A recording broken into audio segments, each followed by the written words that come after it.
Get started here. All right, everybody recording? Yep. All right, so today I'm going to give a talk where the title is perhaps technically a lie. You can do observational research in some particular case without doing matching. However, the sense in which it is true is that if you are doing observational research, you ought to know what matching is, and you ought to be able to figure out how to use it, because it is very likely that it will be of some kind of use to you, even if you end up using an alternative to matching. Or if your research doesn't require matching to get off the ground. So, just as a roadmap of the talk ahead, we're going to cover what matching is. Then we're going to talk about statistical independence. And I'll talk a little bit more about the things that can go wrong in statistics. And that will bring us to the question of why we match, which is to deal with these statistical problems that we just discussed. Then we'll talk a little bit about types of matches, and then drill down into the nuts and bolts of some of the specifics in terms of algorithms and code. And then we will talk about what we just talked about. So, first off, matching is something that involves pairing together subjects. We don't have to pair them by twos. We can pair one person with a group of subjects. And sometimes that's a little bit more appropriate given the relative scales of data. And this is something that can happen both in observational and experimental settings. So up on the board, we have the picture of Mark and Scott Kelly, two astronauts, one of whom went on a year-long space mission while the other one stayed home. Very famous, very expensive, N=2 subject twin study from NASA. And this is actually one of the reasons why people like studying identical twins, is because identical twins have lots of characteristics that are similar that could otherwise make results a little bit different between subjects. And in some ways, this is the ideal type of experiment. You would get pairs of people who are almost identical to each other, and then you'd have one be a control and one be a treatment subject. And unfortunately, we can't generally do that in the real world with human subjects. We can do a pretty good job of it with, say, bacterial subjects. But matching is just this process of pairing off. And it can make experimental results stronger, just as it can make observational results stronger. Now, why on earth would we do observational study in the first place? So experiments are this gold standard. You know, we want to find out what happens if people go fly up into space. Well, you have to know what happens to the people on the ground, right? You fly somebody up into space, you record down the result. They got 1 year older, you say. Oh, what about the control group? Did the control group also get 1 year older? I guess they did. You want to, in general, do an experiment if you can do an experiment. You can't always do an experiment. In many cases, the reason to do observational study is because I can. This is a question of possibilities. And when it comes to human subjects, Human subjects are complicated. Human subjects raise many ethical considerations. Human subjects may be difficult to recruit in large numbers. A lot of observational research can be conducted in cases where experimental research can't be conducted, either because it's hard to get that much data any other way, it would be too expensive to conduct the experiment, and in some cases with particularly rare phenomena, the size of a controlled experiment would have to be enormous in order for us to detect anything significant. And that includes phenomena that are highly significant in terms of human cost. Cardiac events, strokes, people committing suicide. These are not things that happen in a typical 100-person day unit of observation. These are things that happen on a scale of a couple of times during a typically sized, budgeted, controlled study with hundreds or low thousands of subjects. You don't get that many of those events. So studying rare phenomena, a lot of the work has to either be observational from the start, or it has to be a very long-term longitudinal study where you follow 2,000 subjects for 10 years.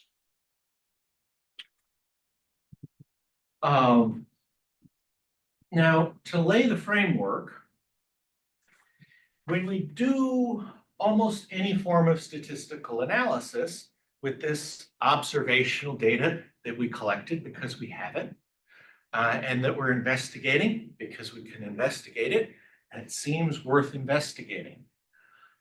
Almost every single basic statistical tool in the researcher's toolkit relies heavily on assuming variables are independent from each other. And in observational data sets, it's very often the case that we do not have independence.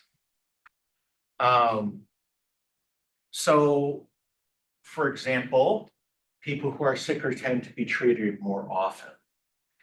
And so we want to make our data independent.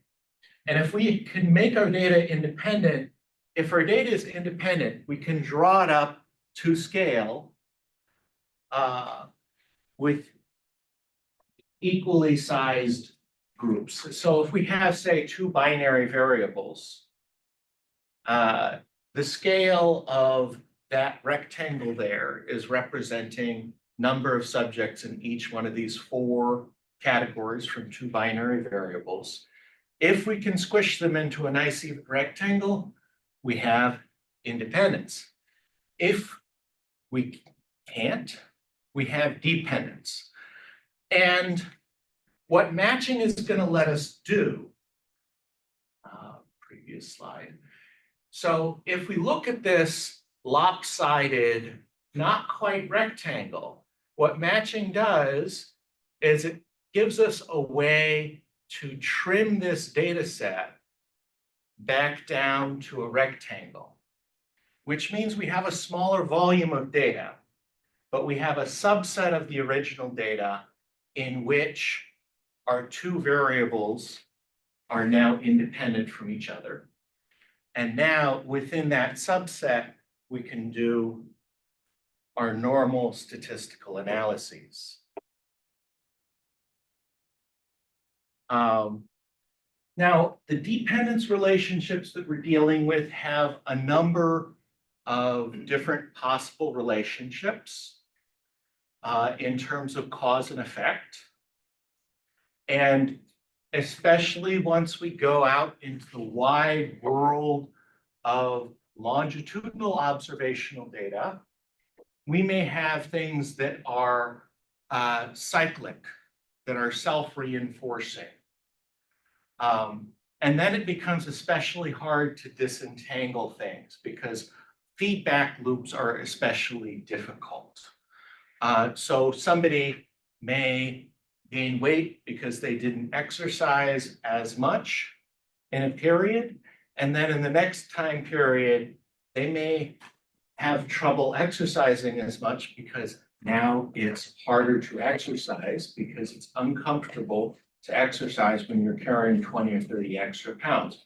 So you also have to do a lot of disentangling in order to get anywhere, making sure that you do have data that is temporally disengaged. But in general, what we're going to try to deal with in matching, using matching, is to try to help with that bottom case. We've got some kind of variable, underlying variable that exists before treatment, and then after treatment, we have an outcome. So in this case, in the typical medical context, we would be thinking about A is perhaps some kind of condition, frequently severity. B is the event of them being assigned to treatment or not treatment. And then C is their outcome. And that underlying variable of severity will affect treatment and assignment, both treatment and outcome. So that's the archetypical situation. We don't want to match variables on variables that only affect treatment. We don't want to match on variables that only affect outcome. Those are variables that we can really avoid matching because we don't have to. Matching is trying to disentangle that particular type of variable. Matching is easier or harder depending upon the types of variables you're dealing with. The easiest cases for matching are dealing with a small number of binary variables or categorical variables without many categories in them. So for example, matching on patient sex is relatively easy. Matching on patient age, matching exact ages could be very difficult. Binned age is a little coarser, but easier to do. And when you have continuous variables like weight, BMI, even variables that are simply semi-continuous, like say resting heart rate, that gets a lot harder to match. And as soon as you throw in a bunch of variables, 10 binary variables is very difficult to match because that is 1,024 bits. So the difficulty of matching grows geometrically with the number of variables. Binary variables, it's easy to throw a couple of binary variables in the mix, maybe one or two categorical variables. Past that, matching suddenly gets tricky. It's not that you can't do any of it, but you can't pair up people precisely with each other based on an exact match. So what happens if we don't match is that we tend to run into situations where something, and it can be as simple in this case of the study that picture is from, that's a binary variable. You know, one binary variable separates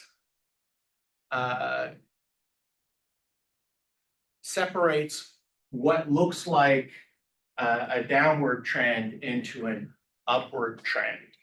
And this is Simpson's paradox. You can see it with groups. You can see it with continuous variables. If you have a bunch of data that comes from multiple underlying groups, failing to separate the groups can reverse the order of the trend because the two groups have underlying averages, different underlying averages of results or effects. And it can get really difficult to distinguish when you have multiple distinct groups. So if you've got a categorical variable or, in this case, this is an illustration of a group of 5 separate populations. Each one of those populations has an upward trend. If you group them together, you observe a downward trend because each population has a separate underlying average, and then this continuous variable at the bottom, it's affecting all of them.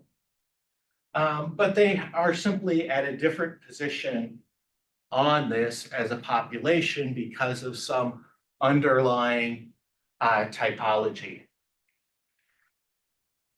And it can be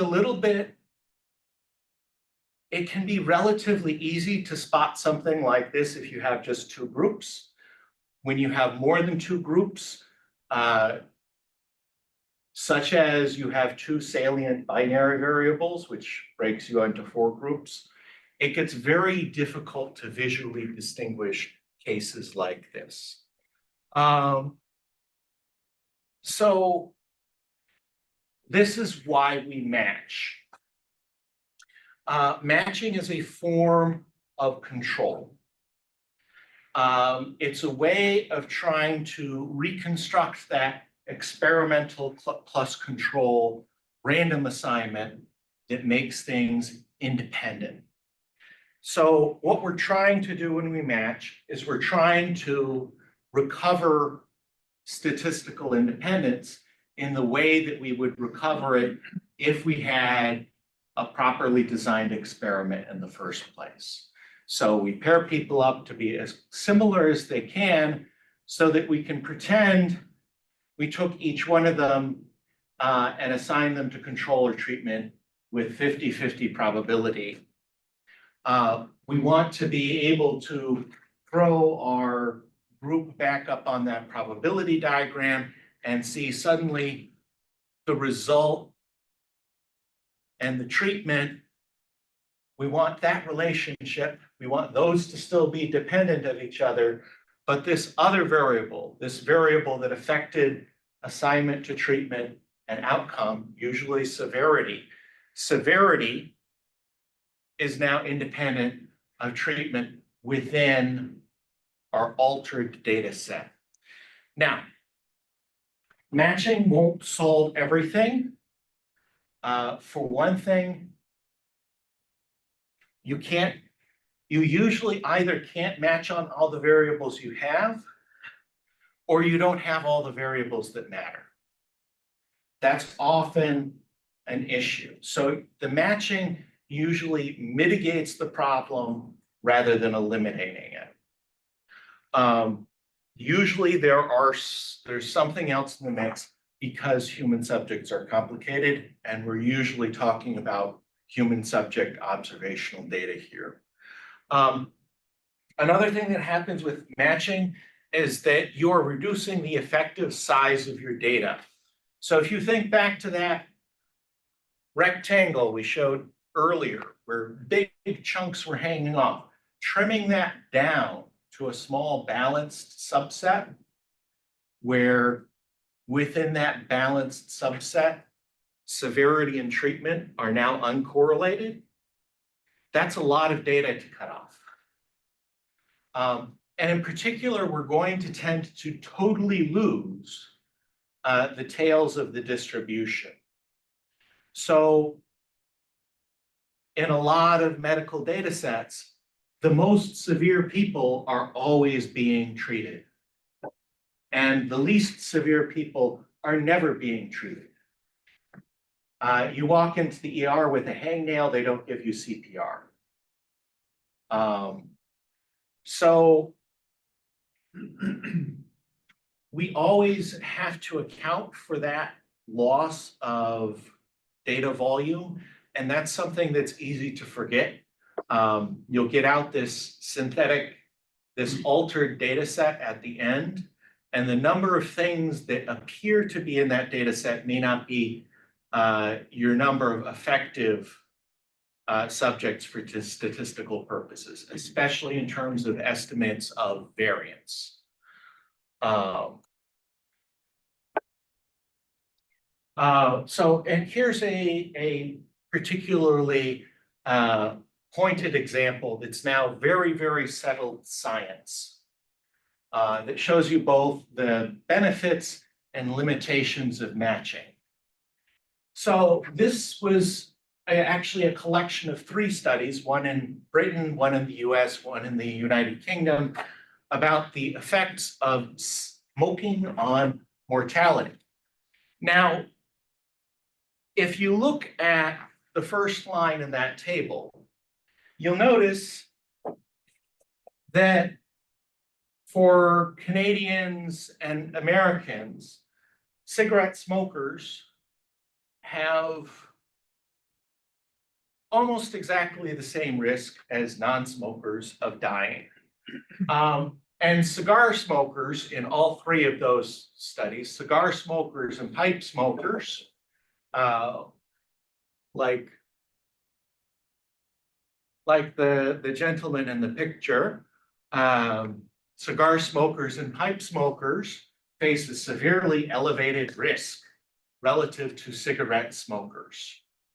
Now, as it so happens, this is a 1959 picture of my grandfather, who is a very clever man. And he did smoke in his younger years. And he decided that it was time for him to set a good example for his son. So he switched from cigarettes to cigars and cigars to pipes, and then quit altogether. And the reason why I say that my grandfather was a very clever man, well, for one thing, he was, but also this study shows a little bit of why he was clever, and that is the data on cigarette smokers and cigar smokers and pipe smokers had an enormously large confound. Old men smoke pipes. Old men smoke pipes. Now, once you try to adjust for age and you bin on age, it suddenly emerges that cigarettes are very, very, very bad for you. And you'll notice there's something actually a little weird, especially you'll see that in the Canadian line and the British line, is you'll see that the cigar and pipe smokers actually, once you granulate that age fully, they seem to have a slightly lower risk of mortality. And I wouldn't say that's because cigar smoking and pipe smoking is good for you. We're running into another sort of confounding factor, which is to say that if you're a typical pipe smoker, in this data set, the typical pipe smoker is about 60 years old. If you were a person who was, for genetic or other environmental reasons, highly susceptible to lung cancer, you probably died before you switched to being a pipe smoker, or you probably died earlier on in your career as a pipe smoker. So we're starting to see perhaps some other effects that impact the observational data there once we control all the way for age. But we can be fairly confident once we control for those age bins that these cigarette smokers who are young, who are dying, are dying for a good reason. The cigarettes being unhealthy for you. And this was one of these key pieces of evidence that really in some forms could have been presented, and in some cases was presented by tobacco companies as evidence cigarettes aren't that bad for you. Look, cigarette smokers aren't dying that much, except that the cigarette smokers in the study are disproportionately young. You adjust for that, you see the excess mortality. And this is a very, very simple form of matching. This is just binning by age and running a separate analysis in each age category. Nothing complicated here. And you get most of this bias in your data. You take care of most of it, around 90% of it, just by binning out on age. Not doing anything else to try and adjust or control for anything. You've gotten rid of about 90% of the bias in this data by doing a very simple binning. And this is really a focal slide of a point that I brought up a couple of times and that I want to repeat more times than we have available in this talk. Medical contexts, severity variables almost always correlate with treatment in observation. Almost always. Not completely every time. There's settings for natural experiments you can avoid that. When you're studying preventative medicine, that can be a different story. But if you're studying treatments are almost always applied to patients who exhibit more severe symptoms. And this is hard on both sides of the coin. So in order to prove a treatment is effective, you have to adjust for this problem, because otherwise it will look ineffective because, oh, the people who get assigned to this treatment are doing worse. Well, they're doing worse because they were sicker. But this problem, this argument, hey, well, the people treated are doing worse because they were sicker, not all treatments are beneficial.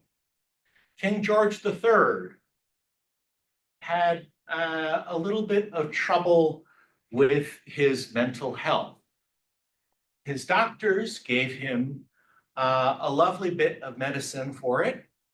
And the medicine basically was some stuff wrapped around arsenic. So King George III basically was medicated with arsenic for his mental illness. And it turns out, based on our current understanding of the health benefits of arsenic, or lack thereof, this probably made things worse. And there's a long history of medical treatments that have made problems worse or have simply had very severe side effects. But in a number of cases, it's a problem that made things directly worse in terms of the disorder or problem they were intended to treat. So this is something that we have to disentangle in order to effectively use observational data, and in order to use it both to show treatments work and to show that treatments are harmful. Because once a treatment is out there, past trials, if we're talking about, say, suicide risk for a drug that is intended to treat mental health, that's not something that's easy to study with a randomized controlled trial. And it's very difficult to disentangle observationally.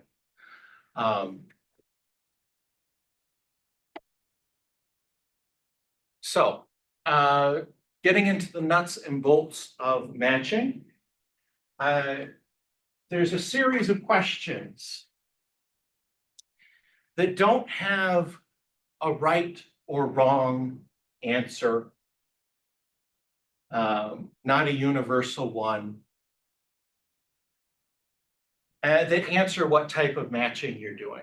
And the first one really is, are you able to match by design, or do you have to match after the fact? If you can match by design, matching by design can ramp up how clean your experimental data is. If you can do some level of matching by design to make sure that you didn't end up with a skewed data set, that can sometimes help.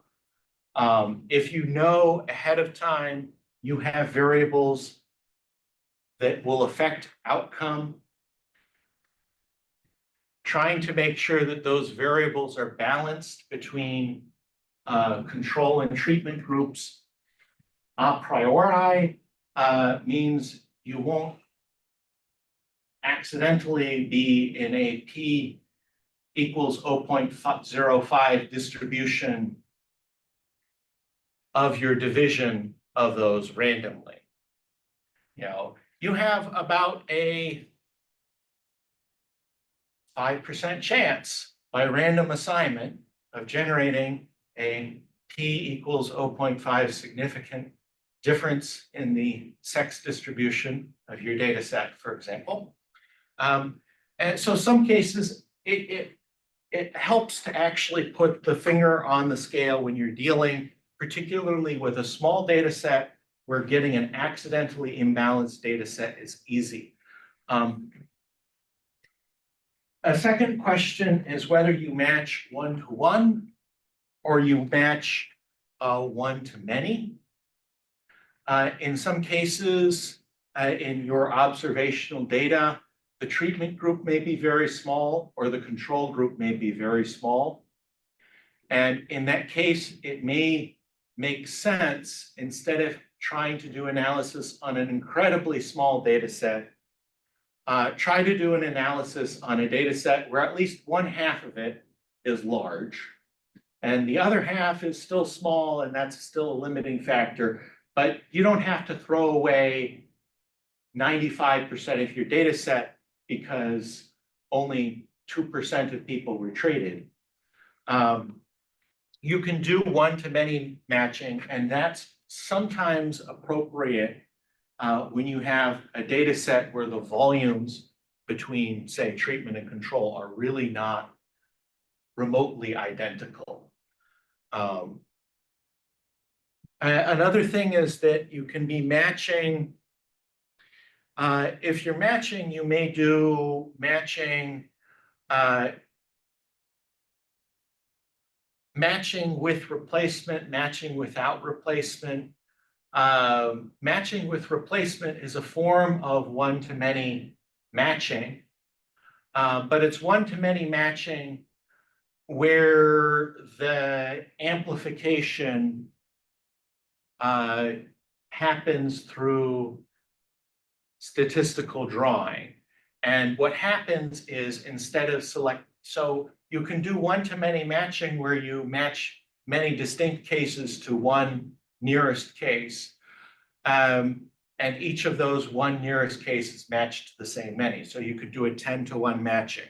Well, when you do matching with replacement, you may match one person in the control group with one person in the treatment group, and you may match 5 people in the control group with the next person in the treatment group, because the next person in the treatment group has statistics that are more representative of the control group. So when you do matching with replacement in general, that means you're recycling matches. And this can get very similar to something else that we'll talk to in a minute. You have a choice of what variables to match on. If you don't match on an important variable, you may as well not have matched. If you match on an unimportant variable, you are unnecessarily trimming down your data set. You are unnecessarily degrading the quality of your relevant matches, or you are just injecting noise into your data. So you want to balance those two considerations. The finer you're matching, the more you lose in the matching process. The narrower you're matching, the more you risk missing something important. And this is one reason why this is a difficult subject. And this is something that gets done incorrectly in many published studies, is because you need to know what you're doing with the matching, but you also need to know what's going on with the underlying phenomena in order to identify which matching variables are worth matching on, and which matching variables you could afford to not match on. And then the other question you get to is how similar your matches have to be. The simplest version of matching, exact matching, you hold out for an exact match. You throw out the most data that way. But you can hold out for an exact match, or you can hold out for matching within a threshold.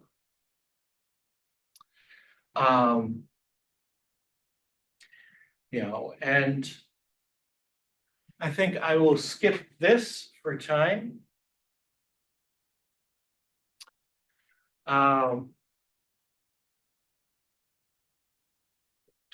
So once you move past the exact matching, there are a number of different ways to fuzz your matches so that they're close, they're similar, they're not identical, but it's good enough to help make it look more like a set of independent variables.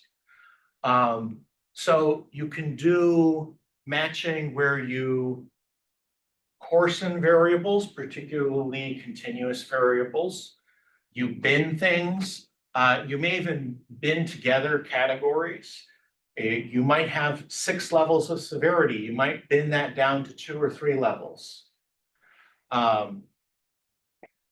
Another way to do it is to match based on a propensity score, which we'll talk a little bit more on the next slide. But coming up with a propensity score is a way of trying to distill down these salient matching variables into a single proxy variable that relates to your probability of assignment to treatment. And then if you match the distribution of probability of assignment to treatment between your two groups, suddenly that variable is independent. And the collection of variables it's standing in for are hopefully independent looking now. You can match based on a spatial metric in your variable space. And this is usually a nearest neighbor match. There's a couple of variations on that. You can be a greedy nearest neighbor match. You can be an optimal nearest neighbor match. You can be matching with and without replacement spatially. You can use different metrics. The Mahalanobis metric. So this is like a distance, a way to measure the distance between two space points in a multidimensional space. You can also match using Cartesian distance. For those of you familiar with metrics in general, yes, you could do an L1, L2, L3, whatever metric you like, you could use it for that. Mahalanobis is in the mix because it's popular, and it's popular for good reasons. So it's not a bad one to pick. And you'll find that a lot of matching packages will support the use of that. There's also genetic matching. And then there are a number of advanced algorithms for matching almost exactly, but not quite. And that's why all of those acronyms have A, M, and E in them in some order. It's all about almost or approximate and match and exact. Some combination of those three words. There are a bunch of them. There's a lot of innovation going on in that area algorithmically. I just wanted to talk a little bit more about propensity score. And that's because propensity score has a little bit more risk involved than most forms of matching. So there was a recent paper, in fact, titled "Why Propensity Scores Should Not Be Used for Matching." And then there's a semi-rebuttal paper defending some use of propensity scores. The things to keep in mind are it's very easy to specify an inappropriate model with which to generate that propensity score.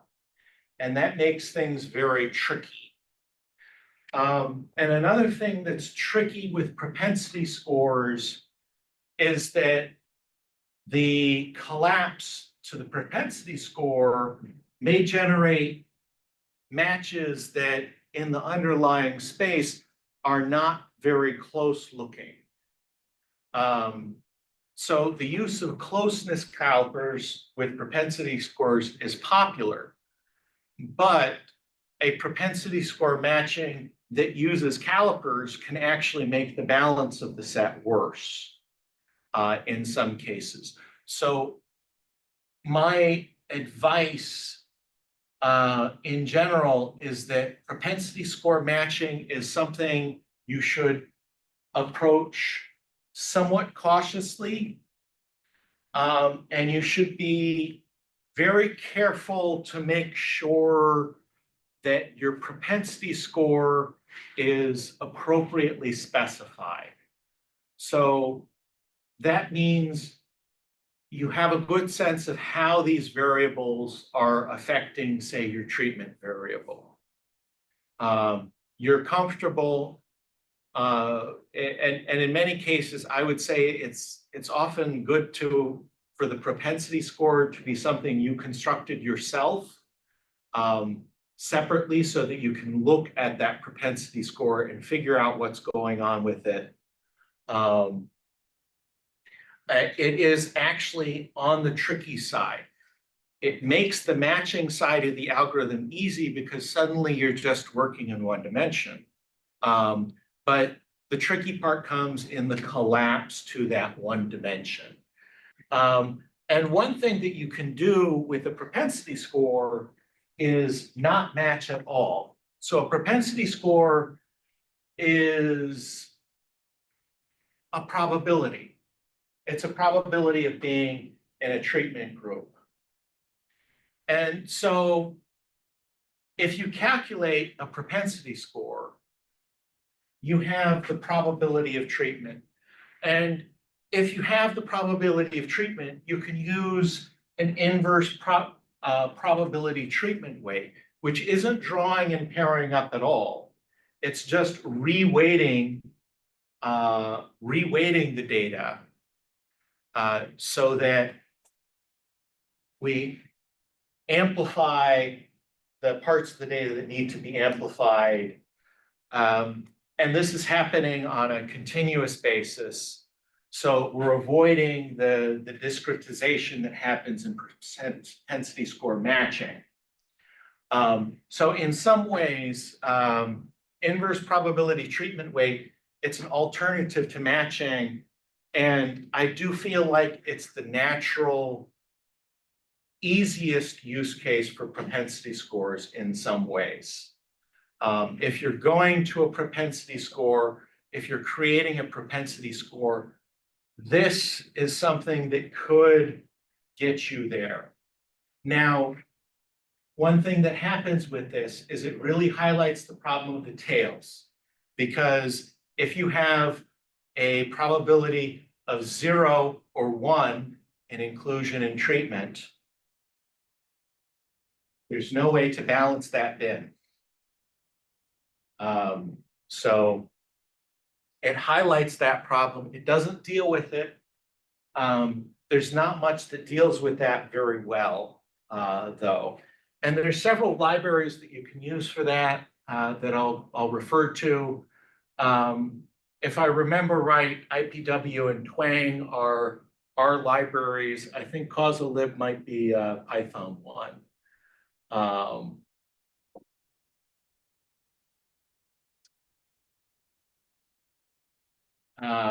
But speaking of libraries, I want to go talk a little bit about libraries. So I'm an R user by preference. I do use Python sometimes. I kind of have to use Python sometimes. But when I can, I like going to Matchit as a library. If I do decide to do propensity score matching, I usually calculate the propensity outside of Matchit. There are a large number of active, well-maintained R libraries for specialized types of matching. And if you have decided that you would like to use a particular type of matching with your data, there is an R library for that.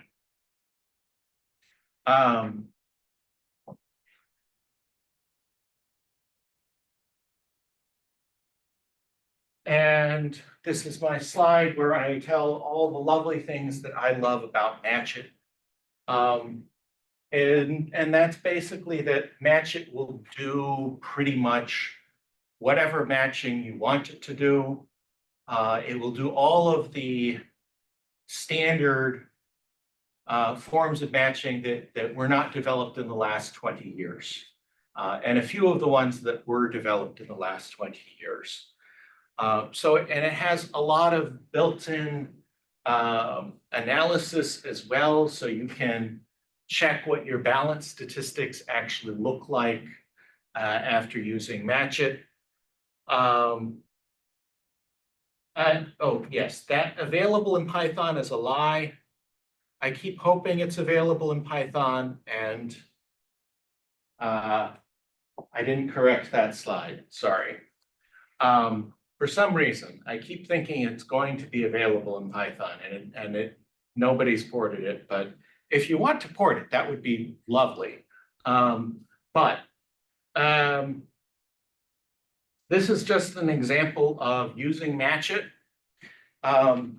So you'll see that the matching process in terms of the code, when you're using a fairly specialized library like this, basically comes down to one function call. You have your data,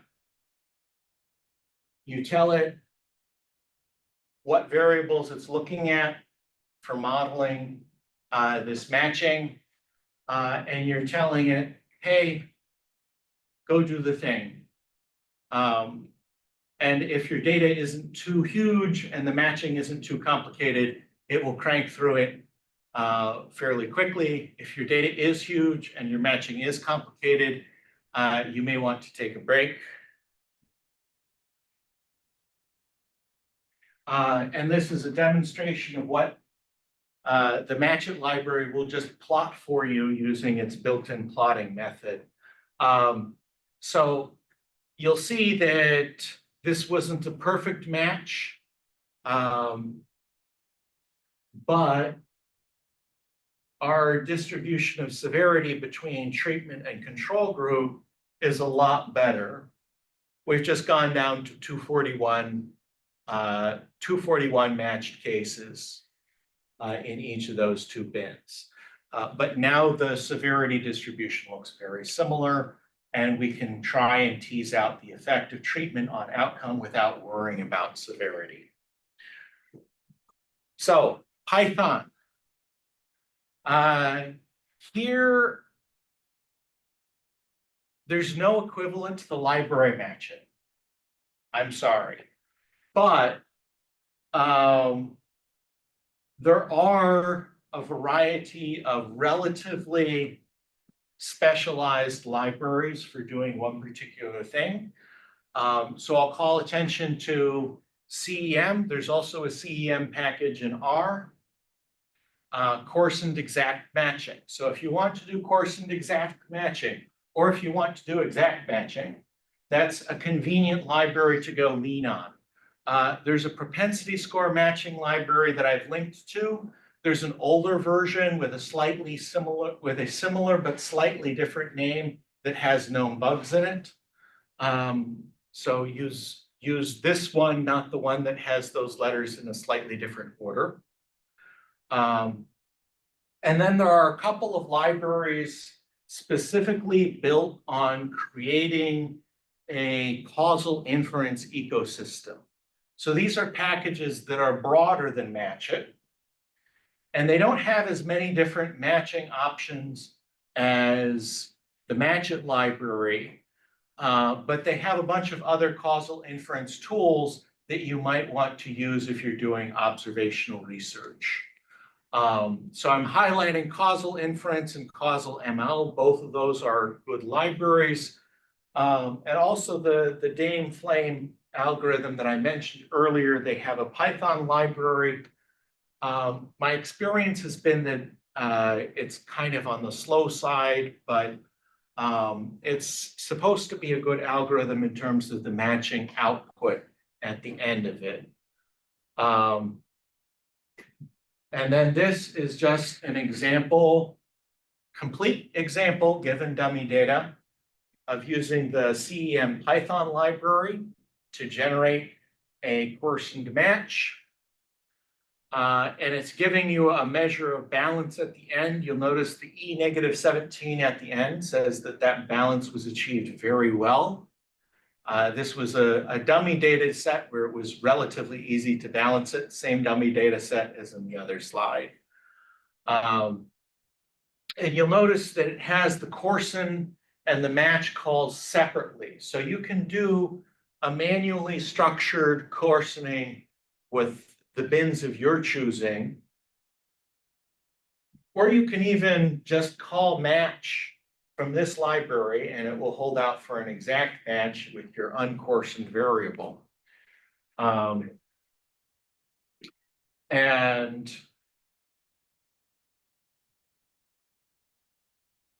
at that point, I like to sort of zoom back.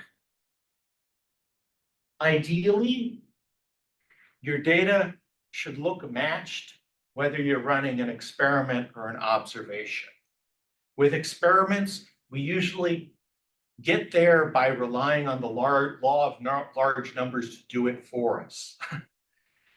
Sometimes, though, if your data set is small and individual points of data are expensive, such as putting an astronaut in the International Space Station for an entire year, you want to leverage matching to get as much out of that data as you can. So send up the astronaut who has an identical twin.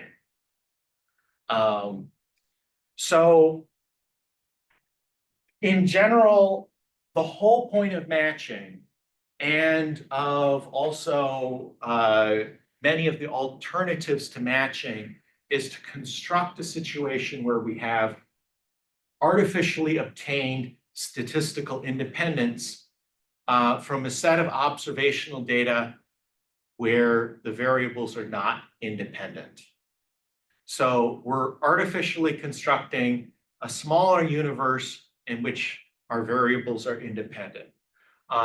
This is trying to let us avoid paradoxes, and in particular, paradoxes that show up all over the place in any kind of medical research.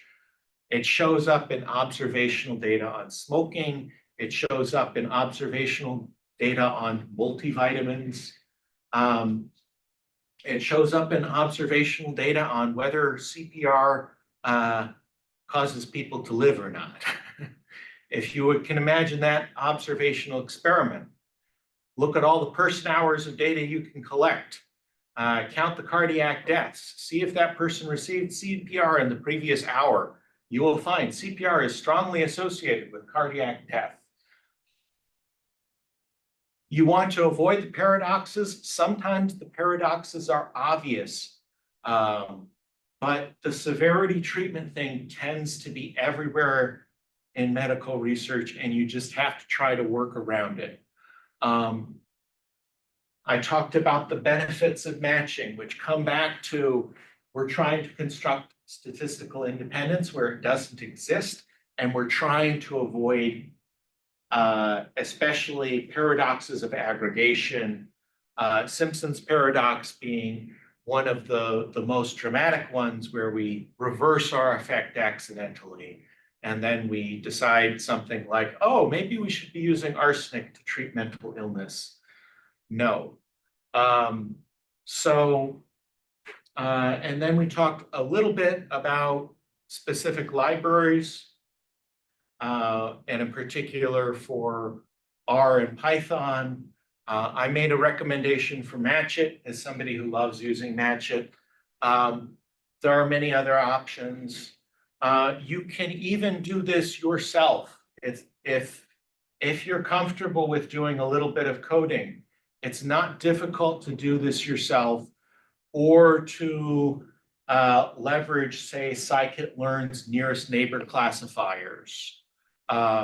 So machine learning classifiers can actually help you bin and pair subjects based on similarity metrics. And they tend to be very performant because they're optimized for difficult use cases. So you can do, if you're not comfortable or you don't have the option to install custom Python libraries on your environment, you can go into scikit-learn, you can do a logistic regression to create an estimate of the probability of treatment. And then you can do IPTW yourself, or you can do a nearest neighbor matching using scikit-learn's nearest neighbor classifier. That will probably end up being nearest neighbor with replacement. So be careful about your variance estimate afterward. But there we are. And I ran a little bit longer than I intended to. But we do still have time for a few questions.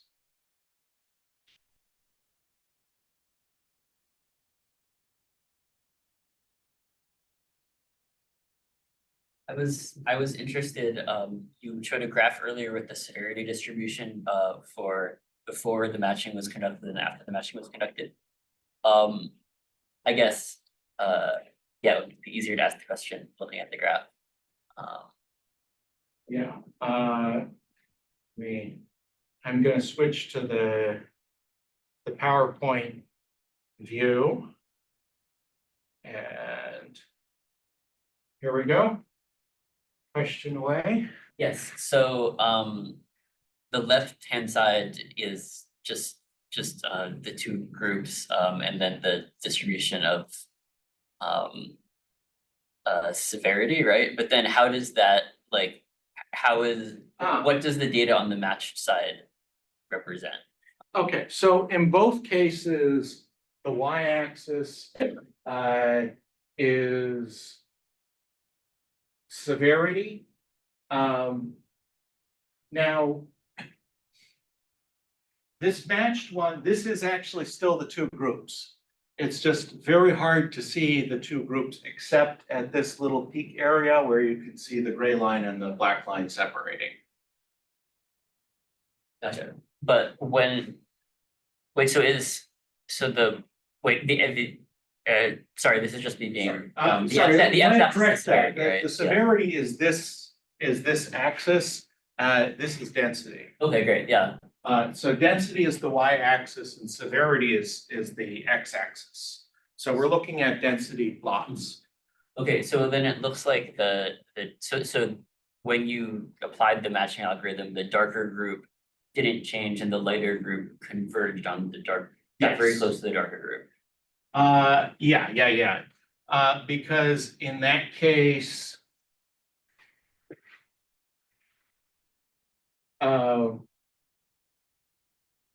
so one of these groups was larger than the other. So if I remember correctly, one of the groups is like 4 times the size of the other. So in that case, you would expect the smaller group, the distribution of the smaller group to look a lot like the distribution of the final group. And I think in this this particular data set that was generated synthetically in Excel, I think severity might not be quite the correct variable to name. It might be base probability of survival. So it may be reverse scaled severity here, actually. But for a typical matching, you would end up with whatever your rarer group is dominating. And if they're a similar size, you would tend to mush them together. So you would tend to get, if these were equal sized groups, you would tend to get a more mushed central distribution, because you'd be losing on both tails. But in most cases, there's ways to run your matching algorithm to try and salvage as much as possible of your smaller group. It's worth pointing out that that's sometimes something you use to make a decision on how you're going to match. And that some matching strategies are matching by throwing data out, and others are optimizing, including all of the data, but reweighting all of the data. So it's not the only criteria you would use, but when you have really, really small groups, you maybe tend to prefer something like IPTW, since you can keep all of your data, as opposed to other matching where you're throwing stuff out. And so IPW is kind of weird, because technically IPTW isn't a form of matching, but it's for reasonably large data sets, it's equivalent to doing sampling with replacement based on a similar structure of probability calculation of whatever you're doing. So it's very common to do IPTW with bins, multi-dimensional bins of the variables, and you look for all of the bins, you throw out the bins that only have one of the groups in them, and then within the rest of the bins, you just reweight. Well, you could also do that if you sampled with replacement. The average distribution that you get out ends up being exactly the same as your IPTW weights. Only since you went one at a time and paired them one at a time, you probably spent more computational time on it. So IPTW is a way of getting you to a solution that is extremely similar to some types of matching, just without doing quite as much discrete pairing process. So technically not matching, but super, super similar to forms of matching involving propensity scores.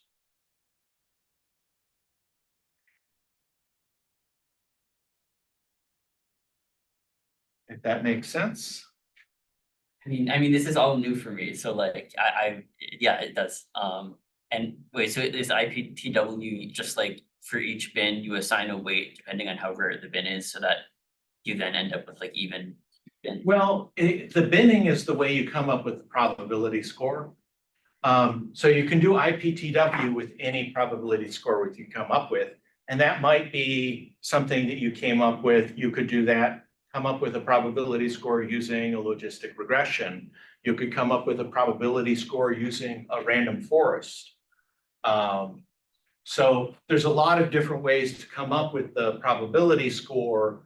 Usually when people illustrate IPTW on a slide, they'll demonstrate using probability within a binned distribution, which is in some ways the binning is the easiest way to do, it's the easiest way to do matching and the most basic form of matching.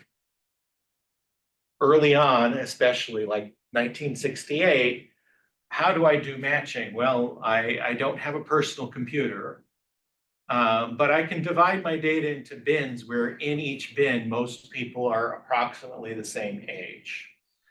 And that's a lot like matching. It's not pairing them up, but it does serve the same function. And you can think of it as being a variable one-to-many matching, just as you could do, variable matching with replacement with IPDW in a bin, and you get the same place. Variable matching with propensity score in a bin, and you get the same place. Yeah, maybe I'll point out for those of you that this is a new topic. I think Thomas has alluded to this, but I think it's worth stating explicitly too. There are, I mean, maybe more than two parts, but I think of this as sort of in two parts. There's sort of the developing the conceptual or theoretical model of like, what is the confounding and what are the relationships that doesn't really involve any like programming, right? Like you can do that on paper, or you can do that in software to generate a DAG, a diacyclic graph that's used to sort of model confounding relationships. In a lot of ways, that is actually the hard part of this work, like understanding the data, understanding and identifying confounding, modeling all of that, like understanding the conceptual relationships in the data oftentimes is like the actual really hard part of figuring out the matching part. The matching can be hard and can be complex, but especially now with a lot of these packages that Thomas pointed out, like, in Match It, as he showed in the example, like the actual technical hands-on keyboard work at matching can be pretty easy, really. But it's sort of knowing like what is the model that I'm using to match on, or to his point, like it's almost trivial to generate a propensity score. The hard thing is really knowing like what is the correct model to use to generate the propensity score. And that's where I think it's just worth noting again, particularly if this is a new concept, like the programming and the packages, that is one part of this, but the other part is really the more theoretical piece of like, what is the relationship modeling and how does that relate to, whatever matching I'm going to do. And this, is just the tip of the much larger sort of causal inference iceberg, which has its own labs and its whole own body of work and, is a very, very deep rabbit hole you can go down into. Yeah, and I feel like this, one of my, actually, let me delete the error before I forget.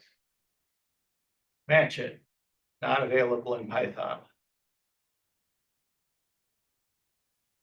It won't let me delete. I guess I read only. Yeah. Okay. This slide, I think, has two really important lessons embedded in those results. And one is even very basic matching can help a whole lot.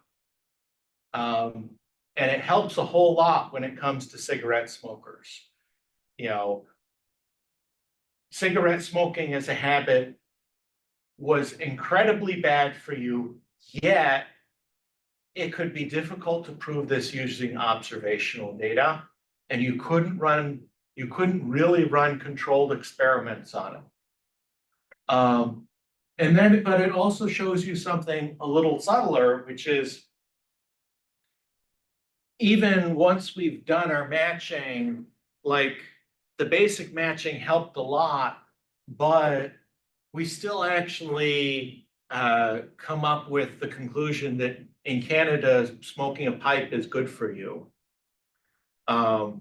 It's probably not, but it looks that way from the observational data after doing matching. And what happened is that the matching, in some sense, overcorrected. So there's something of an overcorrection that happened, which is probably this survival effect of old smokers having been people who were genetically lucky to be relatively resistant to tobacco as a toxin, to smoke as a toxin, really. So you probably have some of that futzing up the data there. So there are low-hanging fruit with matching. Even in situations where low-hanging fruit exist, you can sometimes trip and still miss something important.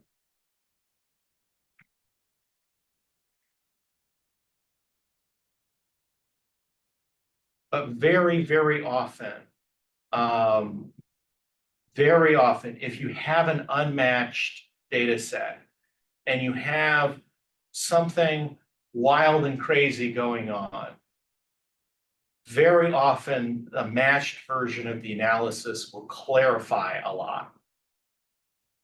Provided that you've figured out, provided that you've guessed the right variables that are related to both treatment and outcome. But very often, matching will clarify things that you run and you look at your observational data and you suddenly find that your control group, real example, your control group for people who didn't get COVID is actually sicker than the treatment group of people who got COVID. And so you're trying to look at the long-term health impacts of COVID, and your control group is people who are in the hospital for a different reason. And it turns out people who are in the hospital for a different reason were already sick, just not with COVID. So you sometimes will get things that don't make sense in observational data. And in that case, it's worth stepping back and looking at, hey, what does the balance of my data set look like? So you start looking at the variables in your data set, and you start looking at which variables seem wildly different between my two groups. Are there, and this is kind of your table 1 inspection in many cases, but you may also look at other covariates that are not table 1 type covariates, but age is a big one. Now, age and sex, you open up your data set, you see some weird things, you look at age and sex and you go, oh, that's why the difference exists. It's not the treatment. It's because this group is mostly 60-year-old women and this group is 23-year-old men. So